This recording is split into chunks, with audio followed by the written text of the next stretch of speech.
పశ్చిమ బెంగాల్లో దక్షిణ ప్రాంతం దానికి ఆనుకుని బంగ్లాదేశ్ పరిసరాల్లో ఉపరితల ఆవర్తనం కొనసాగుతుంది. దీని ప్రభావంతో వాయువ్య బంగాళాఖాతంలో అల్పపీడనం ఏర్పడనుంది. ఇది పశ్చిమ బెంగాల్, ఉత్తర ఒడిశా, జార్ఖండ్ మీదుగా ఉత్తర ఛత్తీస్గఢ్ వైపు పయనించనుందని భారత వాతావరణ శాఖ తెలిపింది.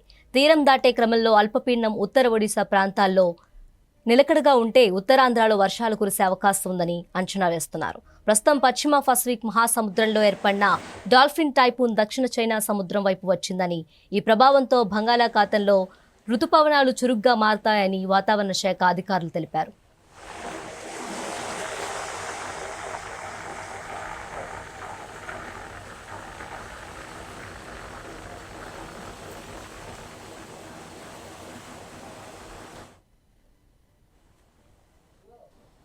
అలాగే ఏపీ, తెలంగాణలో ఆగస్టు 13 వరకు అక్కడక్కడ తేలికపాటి వర్షాలు కురుస్తూనే ఉంటాయని భారత వాతావరణ శాఖ అంచనా వేసింది. వర్షాలతో పాటు ఉరుములు, మెరుపులు, పిడుగులు కూడా అక్కడక్కడ పడతాయని హెచ్చరించింది.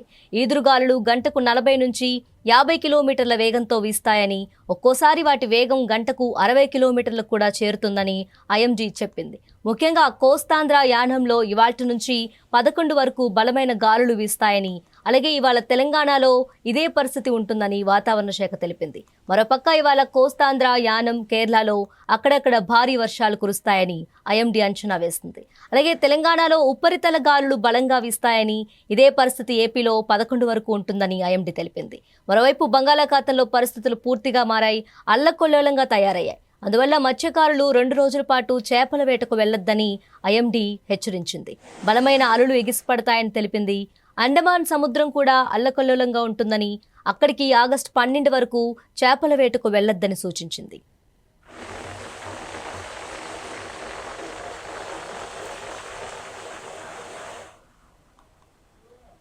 తెలంగాణలో రోజంతా మేఘాలు ఉంటాయి, ఎండ చాలా తక్కువగా ఉంటుంది, అక్కడక్కడ జల్లులు పడతాయి. అలాగే ఉత్తర తెలంగాణ పైన ఓ బలమైన ఉపరితల ఆవర్తనం లాంటి తిరుగుతుందని, దాని ప్రభావం ఒడిశా, ఛత్తీస్గఢ్ పై ఎక్కువగా ఉంటుందని అధికారులు చెప్తున్నారు.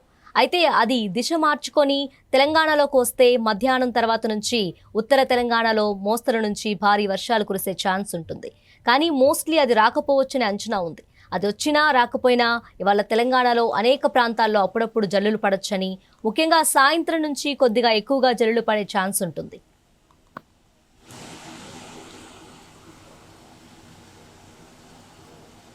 ఏపీలో కూడా రోజంతా మేఘాలుంటాయని, అక్కడక్కడ జల్లులు పడుతూ ఉంటాయి. ఉత్తరాంధ్రకి దగ్గరలోనే ఉపరితల ఆవర్తనం తిరుగుతుంది. అందువల్ల దాని ప్రభావం ఉత్తరాంధ్రపై ఇవాళ, రేపు ఉంటుంది. కాబట్టి అక్కడ జల్లులు, మోస్తరు వర్షం పడే ఛాన్స్ ఎక్కువగా కనిపిస్తుంది. అరకు, విజయనగరం, శ్రీకాకుళం, విశాఖపట్నం వరకు ఈ పరిస్థితి ఉండొచ్చని, మిగతా ప్రాంతాల్లో అప్పుడప్పుడు తేలికపాటి జల్లులు పడే ఛాన్స్ ఉంటుందని అమరావతి వాతావరణ శాఖ పేర్కొంది. రాయలసీమలో పొడి వాతావరణం ఉండేలా కనిపిస్తోంది.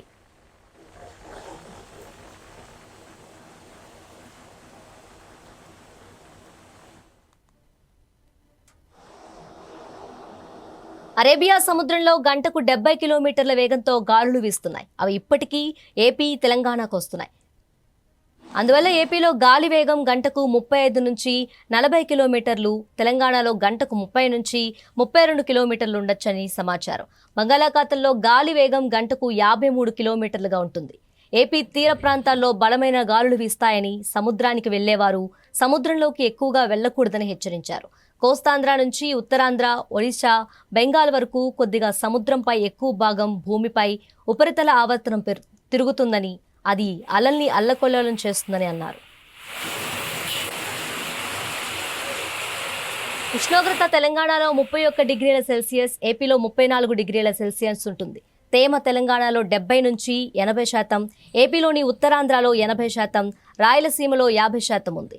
ఉత్తర తెలంగాణలో 80% తేమ ఉంటుంది. కాబట్టే ఇవాళ ఉత్తర తెలంగాణలో ఎక్కువ వర్షాలు పడనున్నాయి. ఆ తర్వాత ఉత్తరాంధ్రలోనూ కురుస్తాయి. మిగతా ప్రాంతాల్లో తక్కువగా ఉంటాయి. అటు చైనా వైపు వెళ్తున్న డాల్ఫిన్ తుఫాను సుడిగాళ్లు గంటకు 155 కిలోమీటర్ల వేగంతో తిరుగుతున్నాయి. దీని ప్రభావం మనపై తక్కువగానే ఉన్నా నైరుతి రుతుపవనాలు గాలుల్లో తేమ పెరగటం వల్లే మనకు వర్షాలు పడుతున్నాయి.